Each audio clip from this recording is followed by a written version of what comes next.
तो गाइस, इस video lecture में हम लोग पढ़ेंगे समय का पता नहीं चलता है। समय का पता नहीं चलता है मतलब कि किसी काम में आप इतने व्यस्त हैं, सामने वाला या आप, तो बात करते समय, कोई काम करते समय या कोई खेल खेलते समय आप इतने इन्वॉल्व हो जाते हैं, इतने बिजी हो जाते हैं कि उस कंडीशन में समय का पता नहीं चलता है। तो जब भी इस तरह के सेंटेंस बोलना हो अंग्रेजी में तब बोलेंगे time flies while.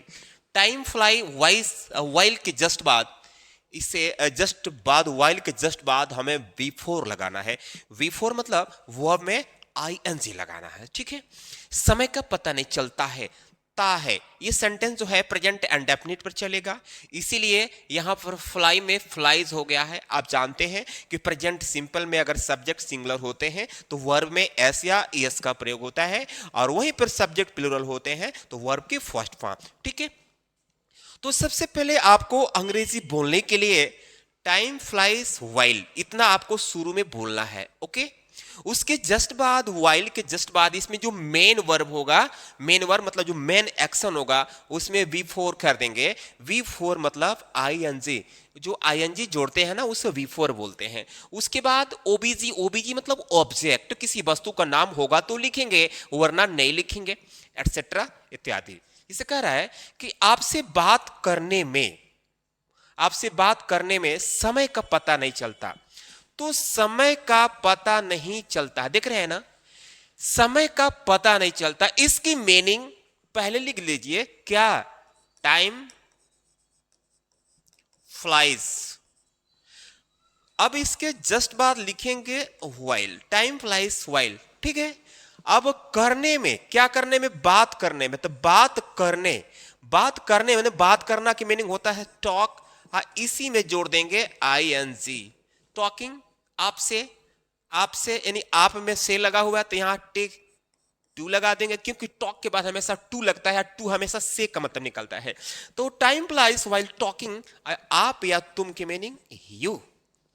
Time flies while talking to you, to की जगह पर आप विद का भी प्रयोग कर सकते हैं, जैसे time flies while talking with you. Mobile चलाते समय समय का पता नहीं चलता है। अब देखिए, समय का पता नहीं चलता है, इसकी अंग्रेजी बना लीजिए पहले क्या, time flies while, time flies while, क्या, चलाते समय, चलाते समय, एक तरह से ये समझ लीजिए कि समय या दौरान यहां पर आएगा, समय या दौरान, उसके लिए ही व्हाइल लग रहा है, इतना समझ लीजिए। टाइम फ्लाइज व्हाइल, समय के लिए व्हाइल। चलाने की मीनिंग होता है ऑपरेट, इसमें जोड़ेंगे ING, ऑपरेटिंग। मोबाइल चलाने के लिए ऑपरेट का भी इस्तेमाल होता है, लेकिन सबसे ज्यादा स्क्रोल वर्ड का इस्तेमाल होता है, यूज होता है, स्क्रोल, स्क्रोल। तो टाइम फ्लाइज व्हाइल ऑपरेटिंग या scrolling the mobile, the mobile. तो हो गया time flies while operating the mobile या time flies while scrolling the mobile. Next है, फिल्म देखते समय समय का पता नहीं चलता है, देख रहे हैं ना, फिल्म देखते समय समय का पता नहीं चलता है। तो समय का पता नहीं चलता, इसके लिए ही आपको बोलना है, क्या बोलना है, टाइम फ्लाइज। टाइम फ्लाई मतलब, फ्लाई मतलब उड़ जाता है। अब देखिए, समय का पता नहीं चलता है के लिए टाइम फ्लाइज हो गया। अब ये जो समय आ गया इसके लिए ही आपको लगाना है व्हाइल। अब देखने की मीनिंग है यानी देखना, तो इसी की मीनिंग में, देखने की मीनिंग होता है वॉच, फिल्म देखने के लिए वॉच वर्ड का इस्तेमाल होता है, इसमें जोड़ेंगे ING, वॉचिंग द फिल्म। लिख रहा है कि time flies while watching the film, यानी फिल्म देखते समय समय का पता नहीं चलता है। फिल्म देखते हैं तो समय पता नहीं चलता है, सही बात है।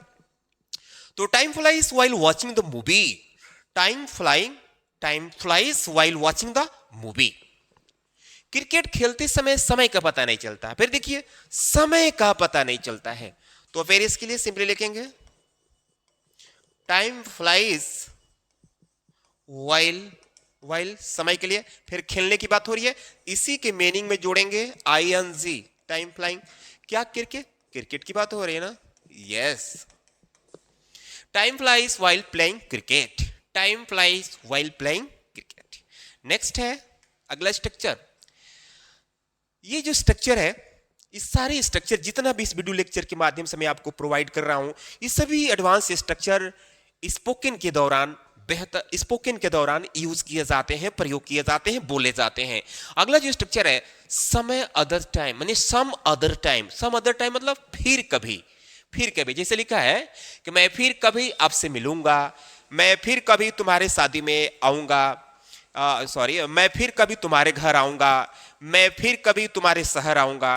तो जब भी इस तरह के सेंटेंस बोलना हो तो आप सम अदर टाइम वर्ड का यूज करेंगे। लेकिन इसको बनाने के लिए कंडीशन क्या है? कंडीशन ये है कि आई और वी के साथ जनरली शैल का प्रयोग होता है, क्योंकि ये जो सेंटेंस है फ्यूचर पे एंड होगा, यानी लास्ट में गा गे गी, गा गे गी, गा गे गी के लिए हमें विल शैल का प्रयोग करना होता है। लेकिन आजकल स्पोकन में, अंग्रेजी में, इंग्लिश लैंग्वेज में शैल का प्रयोग नहीं हो रहा है, बाकी सभी सब्जेक्ट के लिए वो विल का प्रयोग हो रहा है। जैसे आई और वी के साथ जनरली शैल का प्रयोग होता है, लेकिन विल का प्रयोग कर सकते हैं। ही सी इट नेम के साथ, यू दे के साथ विल का प्रयोग होता है, तो विल का प्रयोग इनके लिए हमेशा कर सकते हैं। ठीक है, यानी आप ये समझ लीजिए कि जितनी भी सब्जेक्ट है I we, he see it name you they, इन सब के साथ आप विल का प्रयोग कीजिए। ठीक है, मैं फिर कभी आपसे मिलूंगा, मैं आपसे मिलूंगा। ठीक, फिर कभी कभी छोड़ दीजिए। ठीक है, ये सब्जेक्ट के तुरंत बाद आएगा फिर कभी, इसकी अंग्रेजी हमको लास्ट में बोलना है।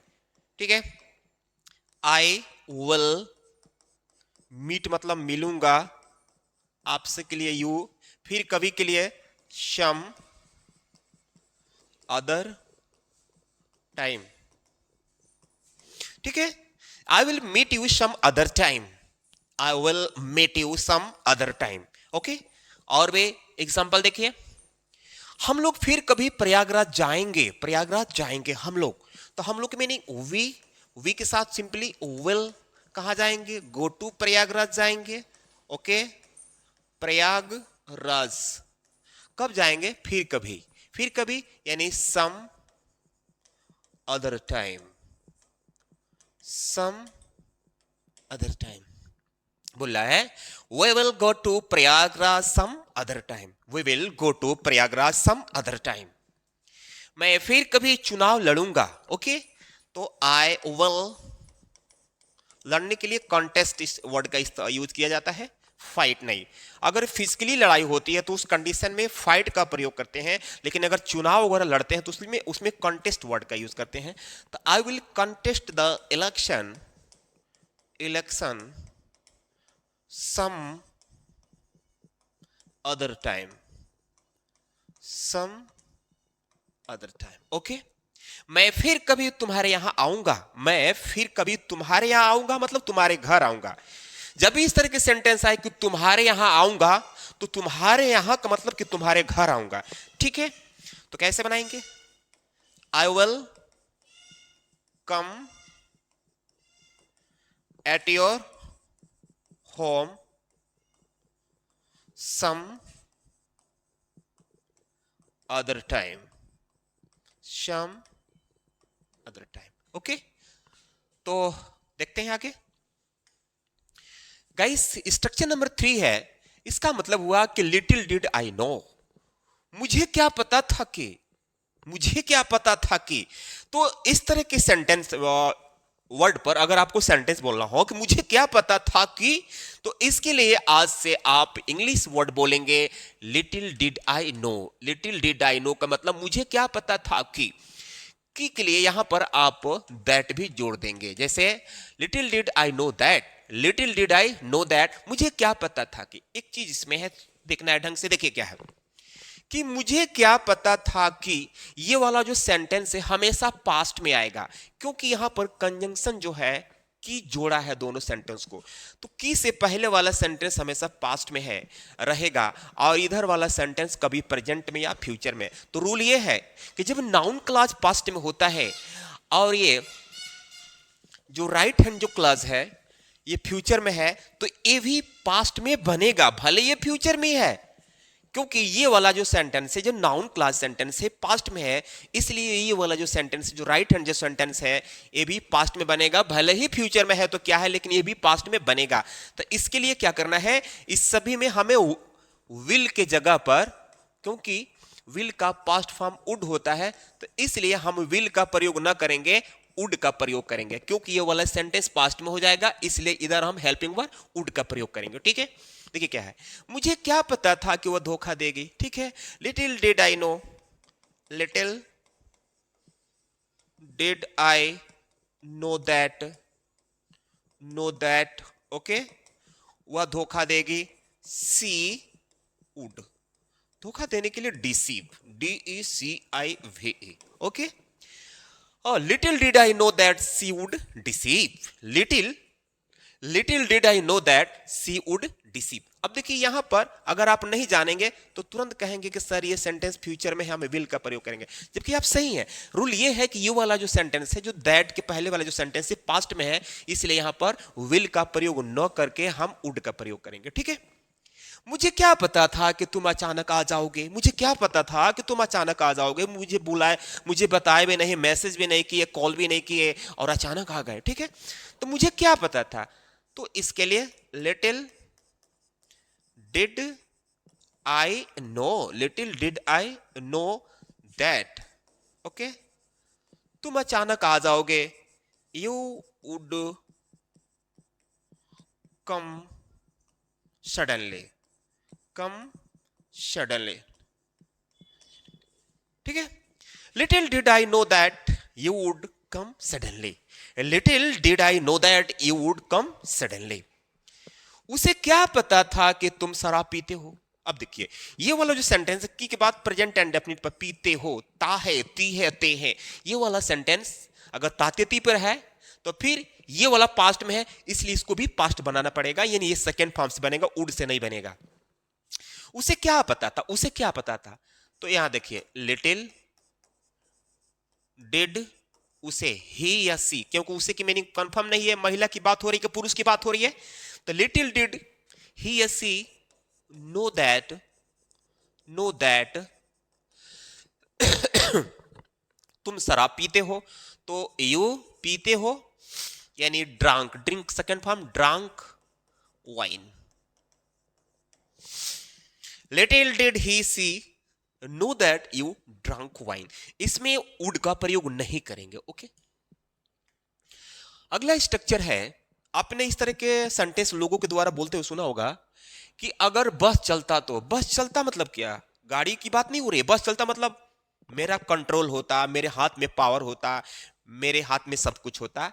तो यहां लिखा है कि अगर मेरा बस चलता तो उससे शादी कर लेता, अगर मेरा बस चलता तो मैं उसे गोली मार देता, अगर उसका बस चलता तो वह मुझे जरूर मदद करता। ठीक है, तो इसके लिए आज आपको बोलना है इफ हैड। ठीक है, इफ हैड। अब यहां पर पॉसेसिव केस का एडजेक्टिव आएगा, जैसे माई वे, योर वे, हिज वे, हर वे। ठीक, और यहां पर सब्जेक्ट आएगा आई, ही, सी, इट, वी, यू, दे, यहां सब्जेक्ट कुछ भी हो सकता है। ठीक है, तो इसको बनाने के लिए सबसे पहले क्या करना है कि अगर मेरा बस चलता, तो सिंपली आप इससे बनाएंगे अगर, अगर के लिए सिंपली लिखेंगे इफ, मेरा के लिए आई, आई देखे ना, मैं अगर के लिए इफ लिखा, ठीक, अगर के लिए इफ, और मेरा के लिए आई, बस चलता, if I had my way, if I had my way, अगर मेरा बस चलता तो, यानी जो भी सब्जेक्ट यहां पर रहेगा, जैसे मेरा है तो आई लिखेंगे और तुरंत उसका पॉसेसिव केस माई लिखेंगे और उसके बाद आपको वे लगना, इफ आई हैड माई वे, है ना। तो के लिए कॉमा लगा देंगे, उससे शादी कर लेता, कौन करता है, यही ना, क्योंकि यहां का सब्जेक्ट यहां पर नहीं लिखा गया है, लेकिन अंग्रेजी लिखते समय यहां पर लिखेंगे। ठीक है, यहां पर मैं छिपा हुआ है, तो इसलिए आई वुड। अभी वुड कहां से आया, क्योंकि रूल ये है कि अगर इफ वाला सेंटेंस पास्ट में है, इफ वाला सेंटेंस अगर ये वाला सेंटेंस पास्ट में है तो इसके जस्ट बाद हेल्पिंग वर्ब वुड का प्रयोग होता है, ये दिमाग में रखना। ठीक है, if I had my way I would marry, marry मैंने शादी करना, मैरी हिम या हर। ठीक, if I had my way I would marry him, if I had my way I would marry him. ठीक, अगर मेरा बस चलता तो मैं उसे गोली मार देता। ठीक, अगर इफ मेरा बस चलता तो, ठीक है, if I had my way, okay, यहाँ पर कॉमा लगाएंगे तो के लिए रूल है। मैं उससे गोली मार देता। अब देखिए यहाँ पर सब्जेक्ट आया हुआ है तो सिंपली लिखेंगे आई वुड शूट, माने गोली मारना। शूट किसे मारता कंफर्म नहीं है, महिला है कि पुरुष है, हिम या हर लिख देंगे। If I had my way, if I had my way I would shoot him या आई वुड शूट हर। अगर महिला को गोली मारता तो शूट हर लगाएंगे, या अगर पुरुष को गोली मारता तो शूट हिम करेंगे, ठीक है। अगर उसका बस चलता तो वह मुझे जरूर मदद करता, जरूर मदद करता, ओके। अगर उसका बस चलता, अब देखिए यहां पर मेरा नहीं है, उसका आ गया, तो if he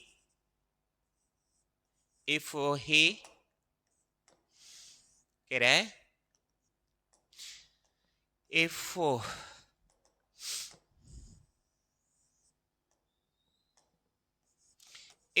he had his way. अब देखिए यहां पर सब्जेक्ट जो भी होगा उसके उसी का है यहां पर पॉसेसिव एडजेक्टिव लिखा जाएगा। अगर ही है तो यहां पर हिज लिखना पड़ेगा, अगर यहां पर आई है तो यहां पर माई लिखना पड़ेगा, अगर यहां पर यू है तो यहां पर योर लिखना पड़ेगा, अगर यहां पर दे है तो यहां पर दियर लिखना पड़ेगा। तो if he had his way तो के लिए कॉमा, वह मुझे जरूर मदद करता, तो ही वुड जरूर का सेंटेंस अगर अगर हिंदी सेंटेंस में अगर जरूर आता है तो उसके लिए हम डू शब्द का इस्तेमाल करते हैं। He would do help me, क्योंकि यहां पर जोर डालकर बोला जा रहा है।